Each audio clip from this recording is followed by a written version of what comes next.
aja nih, aku mau ngajak-ngajak kalian ngobrol seputar vaksin. Pasti banyak dari kalian yang belum tahu tentang apa itu vaksin dan apa aja manfaatnya. Halo dokter. Halo ya. Kita ngobrol-ngobrol ya dok ya. Sebelumnya apa kabar dokter? Sehat kan dok? Ya, aku mau ngajak dokter buat ngobrol-ngobrol seputar vaksin. Siapa tahu dokter bisa berbagi ilmunya ke teman-teman semua. Terima kasih Mbak Yumna atas introduksinya. Baik, teman-teman semua, kali ini kita akan membahas tentang vaksinasi influenza ya. Kemungkinan ini headline-nya akan kita bahas hari ini ya.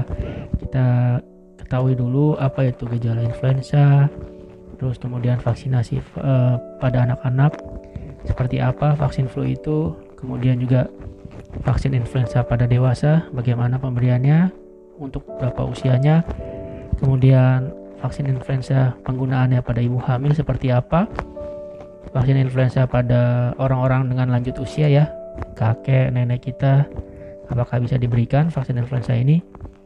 Kemudian kita juga akan ngebahas tentang fungsi atau kelebihan vaksinasi influenza dari segi produktivitas karyawan ya, dan apakah diperlukan vaksin influenza pada saat pandemi COVID seperti sekarang ini. Oke, jadi pertama kita bahas tentang gejala flu ya. Jadi gejala flu itu mirip-mirip sih seperti gejala penyakit saluran pernapasan atas ya, atau ISPA. Cuman kalau misalkan flu ini yang disebabkan oleh virus influenza, biasanya lebih berat gejalanya. Bisa disertai dengan serasa nyeri di otot, kemudian sampai sakit kepala, nggak enak di tenggorokan, demamnya juga lumayan tinggi ya, kemudian bisa disertai dengan batuk, dan juga ada bersin-bersin. Oke, untuk pemberian vaksinasi pada anak, bagaimana caranya ya? Sebelum kita membahas tentang vaksinnya, kita lihat dulu, bila seorang anak sudah tertular influenza ya, dia dapat sekali menyebar dengan cepat dari orang ke orang ya, apalagi kalau settingnya ketika di sekolahan atau playgroup atau dalam keluarga gitu ya. Virus yang influenza ini ketika dia bersin atau batuk akan bercampur dalam kandungan udara dan akan langsung menular, terhirup oleh orang yang sekitarnya. Dan influenza ini juga bisa terjadi wabah ya, atau epidemi. Kemungkinan yang mungkin teman-teman pernah ingat ya, dulu pernah ada wabah flu Spanyol ya, itu juga mirip-mirip seperti saat sekarang ini, seperti COVID ya. Waktu zaman itu saat terjadinya kejadian wabah flu Spanyol itu banyak sekali orang yang meninggal karena influenza. Dan jangan lupa ya, bila kita memiliki babysitter atau pengasuh atau mungkin guru-guru ya yang banyak berinteraksi dengan anak murid ya, juga perlu melakukan vaksinasi influenza. Jadi kita tidak hanya anaknya saja, tapi juga pendidik, lingkungan sekolah juga, semua komponen yang ada di dalam sekolah itu perlu dilakukan vaksinasi influenza. Karena semakin tinggi cakupan dalam satu komunitas yang dilakukan vaksinasi, dia akan semakin tinggi juga dalam pencegahan penularan virus influenza. Oke, ini adalah jadwal imunisasi anak yang terbaru ya dari Ikatan Dokter Anak Indonesia di tahun 2020. Sebenarnya tidak banyak perubahan, hanya beberapa vaksinasi saja yang berubah ya. Seperti contohnya varicella, hepatitis A ya. Itu ada perubahan sedikit ya. Kalau di 2017 itu diberikan di usia 24 bulan ya, tapi di 2020 vaksinasi varicella dan hepatitis A itu bisa diberikan dari sejak usia 12 bulan. Nah, yang kita akan bahas sekarang di sini adalah vaksin flu. Untuk vaksinasi flu ya, tidak ada perbedaan ya antara 2017 dengan 2020. Masih sama kurang lebih. Jadi vaksin flu bisa dilihat pertama kali diberikan pada anak bisa pada usia 6 bulan. Pada usia 6 bulan itu apabila seorang anak baru dapat pertama kali vaksin flu, kita berikannya sebanyak 2 kali suntikan dengan jeda paling cepat adalah 4 minggu atau selama 1 bulan. Jadi kalau kita praktisnya dilihat, apabila seorang anak itu sudah berusia 6 bulan ya untuk suntik vaksin flu yang pertama, kemudian vaksin flu keduanya pada usia 7 bulan. Nah, ketentuan ini berlaku namanya vaksinasi influenza primer pada anak-anak yang baru pertama kali mendapat vaksin flu dari usia 6 bulan hingga usia 8 tahun. Apabila anak-anak baru dapat vaksin flu pertama kali di atas sama dengan 9 tahun ya, imunisasi pertamanya perlu 1 dosis aja dan diulang setiap tahunnya 1 kali. Seperti itu pada anak-anak. Nah, ini mungkin singkat kesimpulan yang tadi ya. Vaksinasi flu pada bayi bisa diberikan sejak usia 6 bulan. 6 bulan sampai 8 tahun ya, pemberiannya 2 kali. Dan bila lebih dari 9 tahun, imunisasi pertamanya cukup 1 kali saja. Namun vaksinasi influenza ini diulang setiap tahun sekali. Bagaimana dengan saudara-saudara kita yang menderita penyakit asma ya? Asma memang salah satu penyakit yang bisa menyebabkan seseorang itu terpaksa harus dirawat di rumah sakit apabila terjadi asma yang kambuh ya. Serangan akut asma kambuh itu bisa terjadi, memerlukan perawatan yang dilakukan di rumah sakit. Nah, salah satu penyebab atau virus yang men-trigger seseorang itu bisa menjadi asma itu adalah influenza. Maka dari itu sudah ada rekomendasi juga untuk diberikan vaksinasi flu pada penderita asma. Nah, bagaimana kalau kita melihat dari jadwal imunisasi dewasa? Jadwal imunisasi dewasa itu ternyata juga terdapat ya imunisasi flu atau influenza.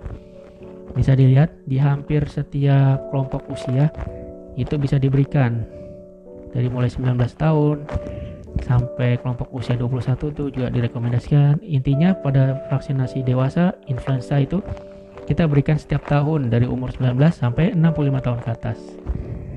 Itu bisa pilihannya bisa memilih vaksin influenza yang kuadrivalen atau yang trivalen. Yang penting itu setiap orang diberikan 1 kali setiap tahun. Agar tidak mudah lupa, pemberian vaksin influenza biasanya kita dekatkan atau samakan dengan hari-hari penting dalam hidup kita.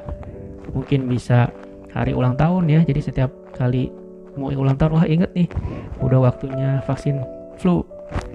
Atau mungkin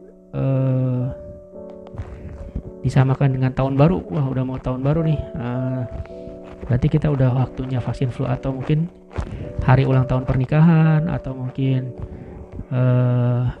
hari-hari yang biasa kita peringati setiap tahunnya. Nah, biasanya kalau kita dekatkan dengan hari itu jadwal vaksin influenza, itu tidak mudah terlewat atau tidak mudah lupa. Oke, jadi vaksin influenza ini ternyata salah satu vaksin yang sangat aman ya. Dia bisa diberikan untuk beberapa kelompok kondisi ya, yang seperti gangguan sistem pernapasan kronis, seperti tadi contohnya asma ya, itu boleh diberikan pada orang dengan penyakit ginjal kronik, orang dengan gangguan kardiovaskular seperti gagal jantung, penyakit jantung koroner, hipertensi, aritmia, gangguan katup jantung, penyakit jantung kongenital, itu juga bisa diberikan vaksin influenza. Malah sangat dianjurkan ya, di sini ditulisnya. Kemudian ada juga orang dengan diabetes mellitus dan orang dengan HIV/AIDS juga, kondisi imunokompromis pun boleh diberikan vaksin influenza. Kemudian orang-orang yang mungkin ingin berpergian ke luar negeri seperti pergi haji atau umroh, atau mungkin melakukan perjalanan ke luar negeri, itu juga dianjurkan melakukan vaksinasi influenza. Selain itu, vaksin influenza juga ternyata juga dianjurkan kepada semua ibu hamil. Gitu. Nah, bagaimana pemberiannya vaksin influenza pada ibu hamil? Mungkin teman-teman hanya baru sampai mengetahui vaksin ibu hamil itu biasanya tetanus ya, tetanus toksoid atau TT atau TD ya.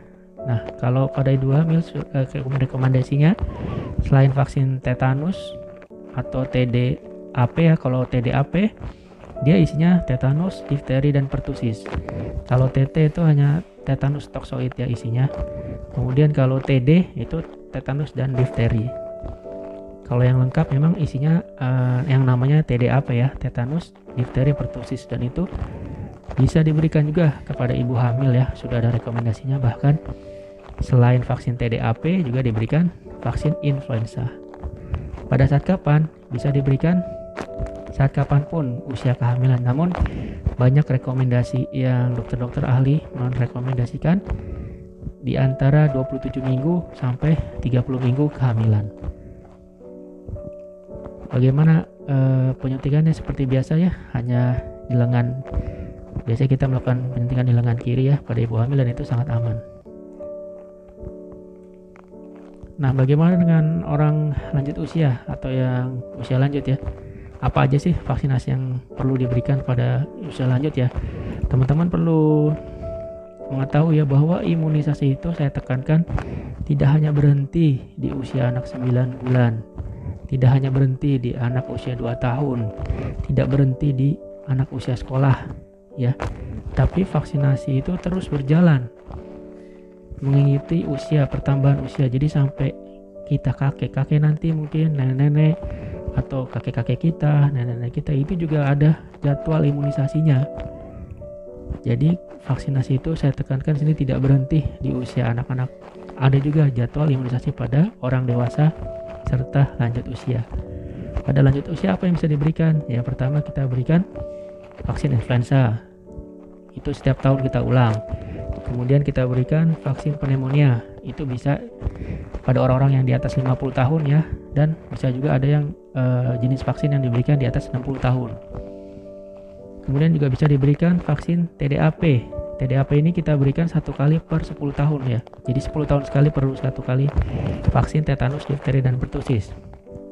Kemudian pada orang lanjut usia ya, ini biasanya juga yang mau pergi ke negara-negara daerah Saudi Arabia dan sekitarnya ya, untuk umroh haji, itu diberikan vaksinasi meningitis, meningokokal. Selain itu ada juga vaksinasi pada lanjut usia, yaitu vaksin varicella dan herpes zoster ya. Ini juga dapat diberikan pada orang lanjut usia. Bagaimana kalau lanjut usianya memiliki kondisi tertentu ya, medis tertentu? Ternyata di sini bisa dilihat untuk semua kondisi medis tertentu yang ada di jadwal rekomendasi Satgas Imunisasi Dewasa ya tahun 2017, vaksin influenza bisa diberikan ya setiap 1 kali dosis tiap tahun, baik mereka yang sedang hamil atau yang punya penyakit jantung koroner atau yang punya penyakit hati kronik, gagal ginjal, diabetes, petugas-petugas kesehatan, dokter, bidan, perawat, analis kesehatan, dan yang lain-lain. Itu juga memerlukan vaksinasi influenza 1 kali setiap tahunnya. Nah, kalau ini kita highlight ya, bagaimana pengaruh vaksin influenza pada orang dengan yang mempunyai penyakit kardiovaskular ya, atau penyakit jantung.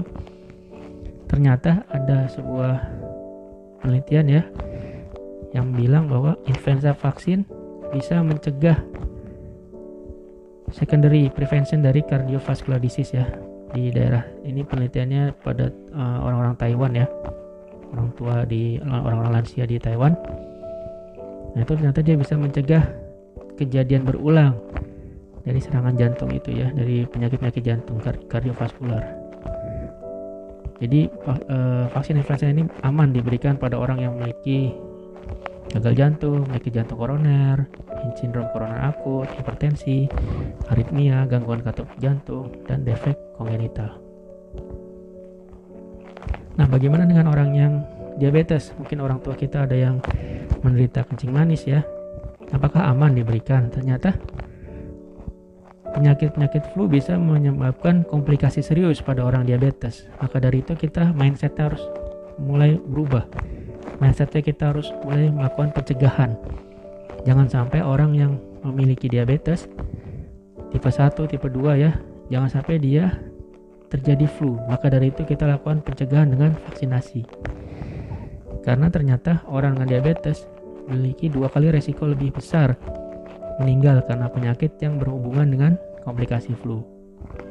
Jadi sangat penting sekali apabila kita punya keluarga, orang tua, saudara yang mempunyai penyakit diabetes, sangat kita sarankan untuk melakukan vaksinasi flu untuk mencegah akibat komplikasi yang serius pada penyakit diabetes.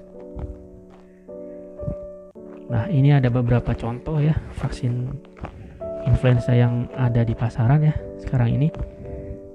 Ada yang bentuknya trivalen, ada yang quadrivalen atau tetravalen. Nah, itu semua jenis vaksin ini tersedia ya di klinik kita ini. Nah, bagaimana kalau misalkan pada settingnya karyawan atau vaksinasi massal ya untuk satu kantor, untuk satu institusi? Penting juga ternyata vaksin influenza. Seperti kita ketahui, mungkin banyak yang jadi absen ya karena sakit flu, terus jadi nggak kerja. Mungkin dia sebenarnya ingin kerja tapi karena kena flu jadinya terpaksa harus absen, bolos izin tidak kerja ya dari kantor. Nah, itu otomatis akan berpengaruh terhadap produktivitas perusahaan. Semakin banyak orang yang terkena flu atau dia harus istirahat di rumah ya, otomatis produktivitas akan menurun. Angka absensi juga akan tinggi ya kalau misalkan banyak karyawannya yang menderita flu. Dan jangan lupa biaya berobat karena flu juga lumayan tinggi. Kalau misalkan kita lakukan perbandingan ya, dibandingkan antara biaya berobat diukur dalam 1 tahun ya, dijumlahkan dibandingkan dengan biaya vaksinasi, itu sudah ada yang melakukan perhitungan-perhitungan yang ternyata lebih murah apabila kita melakukan vaksinasi pada semua karyawan dibandingkan apabila kita menjumlahkan semua biaya berobat karyawan karena penyakit flu. Itu lebih banyak cost-nya dibandingkan dengan cost kalau kita melakukan vaksinasi secara massal untuk seluruh karyawan kita. Seperti itu. Dan kalau di masa pandemi ini gimana ya? Jadi berhubung di negara kita belum semua individu bisa mendapatkan, jadi bertahap ya kita sambil menunggu vaksinasi flu, sambil menunggu vaksinasi COVID, kita bisa melakukan vaksinasi flu. Ya, jadi sudah meskipun vaksinasi flu tidak untuk pencegahan COVID, tapi apabila kita melakukan vaksinasi flu, setidaknya kita bisa mengurangi resiko seseorang terkena flu karena gejalanya tuh mirip-mirip ya, seperti gejala flu, seperti gejala COVID, seperti gejala pneumonia, itu mirip-mirip seperti gejala common cold biasa. Jadi kita bisa melakukan vaksinasi influenza untuk pencegahan influenza ya. Tidak benar bila vaksinasi influenza bisa mencegah COVID, itu salah. Vaksin COVID itu mencegah COVID, vaksin influenza spesifik mencegah influenza. Tapi ternyata memang ada manfaatnya. WHO sudah menyarankan kita melakukan vaksinasi influenza juga ketika kondisi sekarang ini.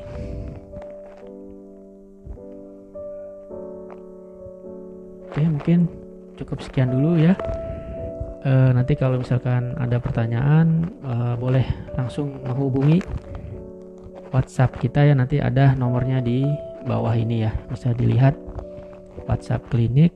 Terus kemudian kalau misalkan teman-teman mau melakukan vaksinasi baik individu, perusahaan atau mungkin kelompok, atau ingin melakukan home vaksinasi juga bisa menghubungi kita. Mungkin cukup sekian. Saudari Yumna mungkin bisa dilanjut. Jadi guys, emang benar kata Dokter Panji kalau mencegah itu lebih baik daripada mengobati ya dok ya. Jadi segitu dulu pembahasan kita tentang vaksin influenza. Buat kalian yang mau vaksin atau ada yang mau kerjasama